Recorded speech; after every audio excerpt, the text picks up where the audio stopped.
Assalamualaikum warahmatullahi wabarakatuh. Perkenalkan, saya Septia Lutfiatul Rahmah dengan NIM 214020022. Saya dari program studi perbankan syariah kelas C semester 3. Di sini saya akan menyampaikan review saya terkait bab 7 sampai bab 12 guna memenuhi tugas UAS mata kuliah Fikih Muamalah yang diampu oleh Bapak Ali Nur Rafiq. Langsung saja mulai 7 yang berjudul akad syirkah. Baik, langsung saja dimulai dengan definisinya ya. Jadi syirkah sendiri itu merupakan akad kerjasama antara dua pihak atau lebih untuk suatu usaha tertentu di mana masing-masing pihak itu memberikan kontribusi berupa amal atau expertise dengan kesepakatan bahwa keuntungan dan kerugiannya itu ditanggung bersama. Jadi 50-50. Lalu mengenai dasar hukum dari akad syirkah ini adalah mubah. Jadi akad syirkah ini dibolehkan. Nah, hal ini ditunjukkan oleh baginda Rasulullah yang dilakukan masyarakat Islam saat itu. Salah satunya itu ada pada Quran Surah ayat 12 yang artinya jika saudara-saudara seibu itu lebih dari seorang, maka mereka bersama-sama dalam bagian yang sepertiga itu setelah dipenuhi wasiat yang dibuatnya atau dan setelah dibayar utangnya dengan tidak menyusahkan kepada ahli waris. Contohnya ya, ada si A dan si B ini tuh diberikan wasiat atau hadiah berupa sebuah mobil oleh seseorang dan keduanya itu menerimanya atau membelinya dengan uang keduanya atau mendapatkannya dari hasil warisan. Maka mereka berdua itu berserikat dalam kepemilikan mobil tersebut gitu. Jadi nanti kalau semisal ada lecet atau bagaimana ya itu ditanggung berdua seperti itu. Lalu mengenai syarat dan rukun. Nah, syarat dari adanya akad syirkah ini itu ada 3. Yang pertama itu adalah syirat atau akadnya. Jadi jika tidak ada akadnya itu tidak dianggap sah. Lalu yang kedua itu ada pihak yang berkontrak, di mana mitra harus kompeten dalam memberikan atau diberikan kekuasaan perwakilan. Lalu yang ketiga itu ada objek kontrak, yaitu berupa dana dan kerjanya. Jadi modal itu yang harus diberikan itu adalah modal yang berupa uang tunai. Sudah ada cash berupa bisa juga emas atau perak atau yang senilai seperti itu. Lalu mengenai rukunnya, ini ada 2, yaitu yang pertama seperti tadi, ada siroh. Jadi siroh penawaran dan penerimaan ijab kabul, dan juga ada pihak yang berkontrak. Jadi ada orangnya, ada juga sirohnya, seperti itu. Ada sirot atau akadnya. Baik, saya lanjutkan bab 8 yang berjudul akad perwakilan atau wakalah. Nah, dari definisinya sendiri, akad wakalah itu merupakan penyerahan dari seseorang kepada orang lain untuk mengerjakan sesuatu dan perwakilan berlaku selama yang mewakilkan itu masih hidup. Wakalah diisyaratkan dalam Islam karena manusia memerlukan dan karena tidak semua manusia itu memiliki kemampuan untuk menekuni dan menguasai segala urusannya. Untuk itu, ia memerlukan pendelegasian kuasa atau wewenang kepada orang lain atas nama darinya. Dasar hukum dari adanya akad wakalah ini yaitu mubah, di mana hal itu dibolehkan, tetapi bisa menjadi haram bila yang dikuasakan itu adalah pekerjaan yang haram atau dilarang oleh agama, dan bisa juga menjadi wajib jikalau terpaksa harus mewakilkan dalam pekerjaan yang dibolehkan oleh agama. Nah, hal ini tuh terdapat dalam Quran Surah Al-Kahfi ayat 18 yang artinya, dan demikianlah kami bangunkan mereka agar di antara mereka saling bertanya. Salah seorang di antara mereka berkata, sudah berapa lama kamu berada di sini? Mereka menjawab, Tuhanmu lebih mengetahui berapa lama kamu berada di sini. Maka suruhlah salah seorang di antara kamu untuk pergi ke kota dengan membawa uang perakmu ini, dan hendaklah ia melihat manakah makanan yang lebih baik, maka hendaklah ia membawa makanan itu untukmu, dan hendaklah ia berlaku lemah lembut, dan janganlah sekali-kali menceritakan halmu kepada seorang pun. Ayat di atas menerangkan bahwa Allah Subhanahu wa Ta'ala telah mensyariatkan wakalah karena tidak semua manusia bisa menekuni segala urusannya sendiri, dan setiap manusia pasti membutuhkan pendelegasian mandat kepada orang lain untuk melakukan wakil darinya. Selanjutnya yaitu syarat dan rukun. Nah, syarat dan rukun ini yang pertama adalah pihak yang mewakilkan atau al-mutawakkil. Nah, syaratnya itu seperti apa? Jadi individu yang dipilih haruslah pihak yang dibolehkan untuk mengendalikan harta yang diwakilkan. Dengan demikian, individu yang dipilih haruslah balik dan berakal. Anak-anak yang belum mumayyiz diperbolehkan menjadi wakil, tetapi hanya terbatas kepada perkara yang mendatangkan manfaat saja, seperti menerima hadiah atau hibah. Apabila dalam hal transaksi bisnis seperti jual beli, sewa menyewa, dan lainnya, maka ini tergantung pada orang yang menjadi pengampu anak-anak tersebut. Jika orang yang mengampunya membolehkan anak-anak tersebut mengangkat wakil, pengangkatan wakil yang dilakukan oleh anak-anak adalah sah menurut syarat. Namun jika pengampunya tidak membolehkan, maka tidak sah. Lalu yang kedua itu ada wakil atau al-wakil, yaitu penerima wakil. Nah, penerima wakil ini haruslah berakal. Jadi wakil itu harus bisa membedakan antara hal baik dan hal buruk, untung dan rugi. Nah, menurut ulama Hanafiyah, anak-anak yang sudah mumayyiz mulai dilantik menjadi wakil, sedangkan ulama Malikiyah dan Hanabilah berpendapat mengangkat anak-anak menjadi wakil adalah tidak sah karena mereka belum mukallaf, belum mempunyai kelayakan mengurus diri sendiri, sehingga mereka juga tidak layak menjadi wakil. Nah, yang kedua itu adalah ulama Hanafiyah berpendapat seseorang wakil juga disyaratkan sungguh-sungguh dan mengerti dengan tugas serta tanggung jawab yang diwakilkan kepadanya. Yang ketiga, wakil itu mestilah ditentukan dengan jelas. Jika seseorang mengangkat dua orang wakil dan tidak ditentukan dengan jelas kapasitas tugas dan tanggung jawab keduanya, maka pengangkatan tersebut tidak sah. Lalu yang ketiga adalah perkara atau urusan atau benda yang diwakilkan atau yang disebut mutawakil fih. Jadi pertama, perkara, urusan atau benda yang diwakilkan itu mestilah perkara yang dibolehkan oleh syara. Jadi perkara yang tidak dibolehkan oleh syara itu tidak sah diwakilkan, seperti wakil untuk membunuh, mencuri, atau melakukan ibadah khusus. Lalu yang kedua, perkara, urusan, atau benda yang diwakilkan itu hendaklah benda atau barang yang dimiliki oleh orang yang memberikan wakil, karena benda atau barang yang bukan miliknya tidak boleh diwakilkan kepada orang lain untuk mengelolanya. Lalu yang ketiga, ada perkara, urusan, atau benda yang diwakilkan itu hendaklah benda atau barang yang diketahui sehingga terhindar dari ketidakpastian atau penipuan atau yang bisa disebut dengan gharar. Lalu syarat dan rukun yang terakhir yaitu adanya lafaz ijab dan qabul atau sighat. Nah, para ulama ini sepakat bahwa penerimaan perwakilan dapat dilakukan dalam dua bentuk, yaitu segera atau bertangguh. Hal ini didasarkan pada perbuatan Rasulullah SAW, di mana baginda mengangkat wakil, sedangkan kerja perwakilan tersebut tidak langsung dilakukan oleh mereka atau para sahabat yang terlibat dengan segera. Masuk kepada bab 9, yaitu merupakan akad titipan atau wadiah. Jadi al-wadiah merupakan prinsip simpanan murni dari pihak yang menyimpan atau menitipkan kepada pihak yang menerima titipan untuk dimanfaatkan atau tidak dimanfaatkan sesuai dengan ketentuan.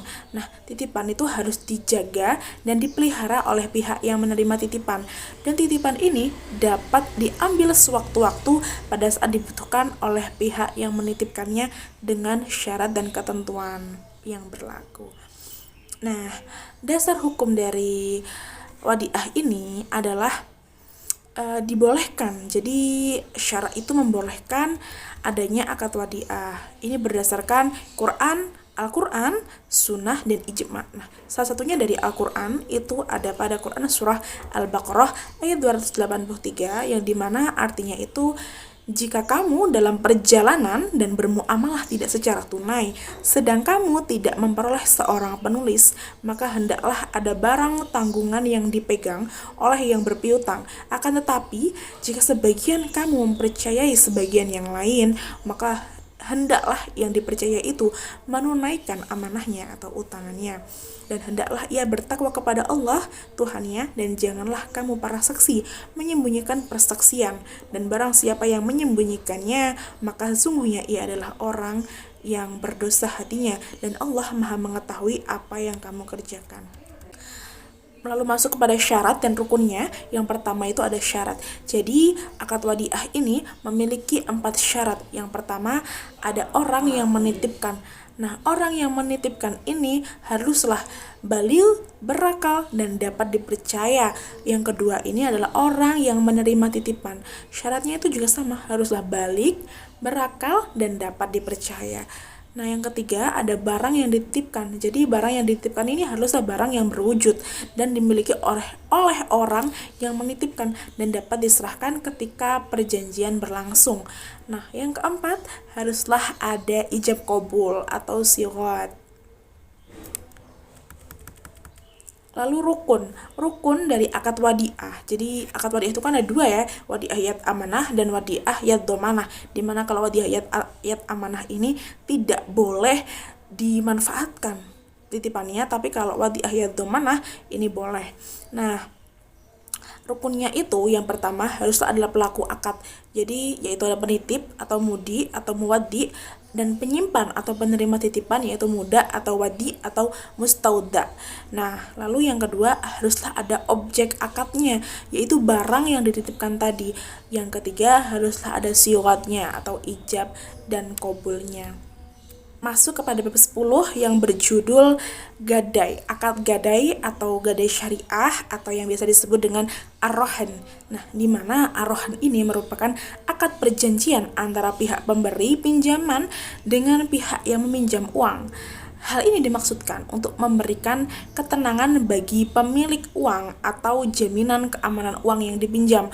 Oleh karena itu, gadai pada prinsipnya merupakan suatu kegiatan utang piutang yang murni dan berfungsi sosial. Sehingga dalam berbagai literatur fikih muamalah, akad ini merupakan akad tabarru, jadi atau akad derma yang tidak mewajibkan imbalan.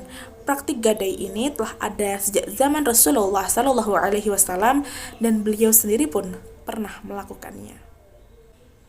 Dasar hukum adanya akad gadai ini merupakan jaiz atau boleh dan bukanlah sesuatu yang wajib. Mengenai waktu dan tempatnya, maka para ulama itu sepakat akad gadai itu dapat dilaksanakan ketika waktu safar atau perjalanan dan dalam keadaan tidak mendapati adanya seorang penulis, dan juga jumhur ulama itu berpendapat bolehnya dilaksanakannya dalam keadaan menetap atau mukim. Jadi boleh itu dalam perjalanan boleh, dalam saat di tempatnya sendiri itu juga boleh, atau mukim itu juga boleh. Berdasarkan pada hadis Bukhari dan juga Muslim yang artinya bahwasanya Rasulullah SAW pernah membeli makanan dari seorang Yahudi yang akan dibayar pada waktu tertentu di kemudian hari dan beliau menggadaikannya dengan baju besinya. Lalu adanya syarat dari akad gadai ini. Dalam fikih sunnah itu syaratnya itu ada 4. Yang pertama itu berakal, yang kedua itu balik, yang ketiga itu keberadaan barang yang digadaikan saat akad meskipun merupakan barang milik persekutuan ya, dan yang keempat itu adalah diterimanya barang oleh penggadai atau wakilnya. Sedangkan rukunnya itu dalam kompilasi hukum ekonomi syariah atau KHES, rukun akad rohan itu yang pertama ada rohinnya yaitu orang yang menggadaikan, yang kedua ada marhun itu barang yang digadaikan, yang ketiga ada orang yang menerima gadai atau murtahin, dan yang keempat ada utang atau harganya, lalu yang kelima itu ada perjanjian atau siratnya, ada ijab qabulnya. Masuk kepada bab 11 yang membahas tentang akad pinjam-meminjam atau al-ariyah. Nah, akad pinjam-meminjam ini memberikan manfaat suatu barang dari seseorang kepada orang lain secara cuma-cuma. Jika digantikan dengan sesuatu atau ada imbalannya, maka dapat dikatakan ariyah. Kalau qard, jadi ariyah sama qard itu beda. Kalau qard itu merupakan hutang piutang, sementara akad al-ariyah ini merupakan pinjam meminjam. Nah, dalam hal pinjam meminjam adalah tolong menolong melalui dengan cara meminjamkan suatu benda yang halal untuk diambil manfaatnya. Lalu dasar hukum adanya akad ini yaitu sunnah. Jadi apabila peminjam atau musta'irnya itu merasakan manfaat dari pinjaman tersebut dan tidak menimbulkan mudarat bagi pemilik barang atau mu'airnya. Nah, pinjam-minjam ini merupakan perbuatan kurbah atau pendekatan diri kepada Allah Subhanahu wa taala. Asal dari Quran surah Al-Maidah ayat 2 yang dimana Allah memerintahkan umat Islam untuk saling tolong-menolong dalam mengerjakan kebaikan dan melarang untuk tolong-menolong dalam keburukan. Salah satu perbuatan baik itu adalah ariyah, yakni meminjamkan barang kepada orang lain yang dibutuhkan olehnya. Jadi syarat dan rukunnya al-ariyah ini pertama yaitu ada mu'irnya atau orang yang memberikan pinjaman. Nah, syaratnya itu dengan si mu'ir ini tuh harus inisiatif sendiri, bukan paksaan. Lalu yang kedua ada musta'ir atau orang yang mendapatkan pinjaman. Nah, orang yang mendapatkan pinjaman ini syaratnya itu adalah bebas dalam mengalokasikan harta benda, maka tidak sah dari anak kecil, orang gila, atau orang yang mengalokasikannya itu terbatasi dengan sebab tidak memiliki kecakapan dalam mengelola harta, terkecuali melalui sebab tidak memiliki kecakapan dalam mengelola harta kecuali melalui wali masing-masing.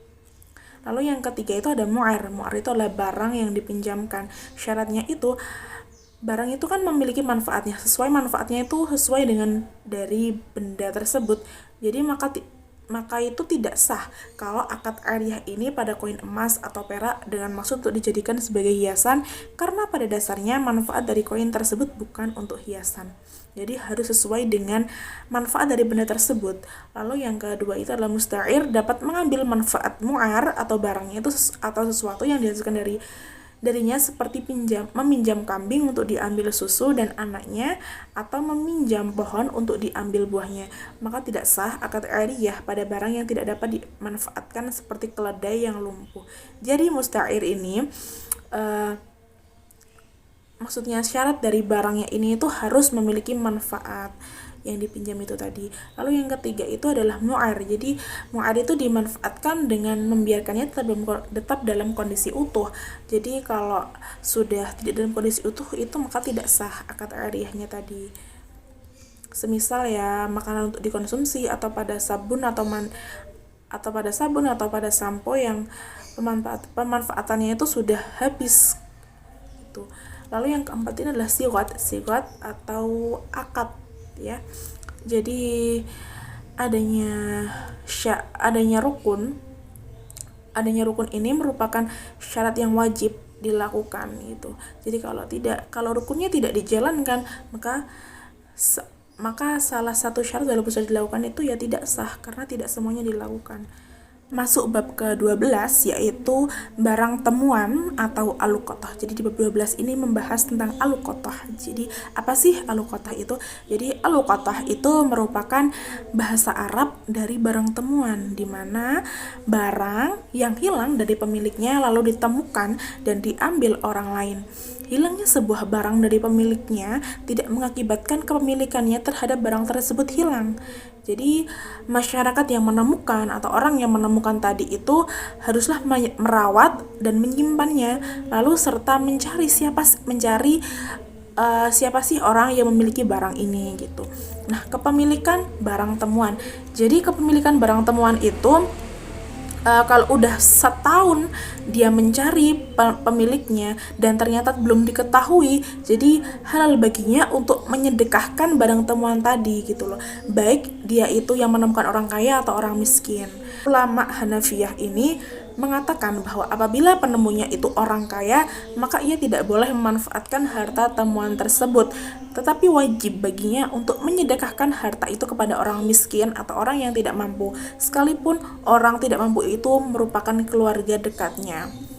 Nah, yang ketiga ini merupakan kewajiban bagi orang yang menemukan barang temuan. Jadi, orang yang menemukan barang temuan itu, yang pertama, wajib menyimpan dan memelihara barang tadi. Lalu yang kedua itu wajib memberitahukan atau mengumumkan kepada khalayak ramai tentang penemuan barang tersebut dalam 1 tahun. Lalu yang ketiga itu wajib menyerahkan barang temuan tersebut kepada pemiliknya apabila diminta dan dapat menunjukkan bukti-bukti yang tepat. Baik, kurang lebih itu penyampaian review materi dari saya mulai dari bab 7 sampai bab 12. Semoga bermanfaat dan terima kasih atas perhatiannya. Saya akhiri. Wassalamualaikum warahmatullahi wabarakatuh.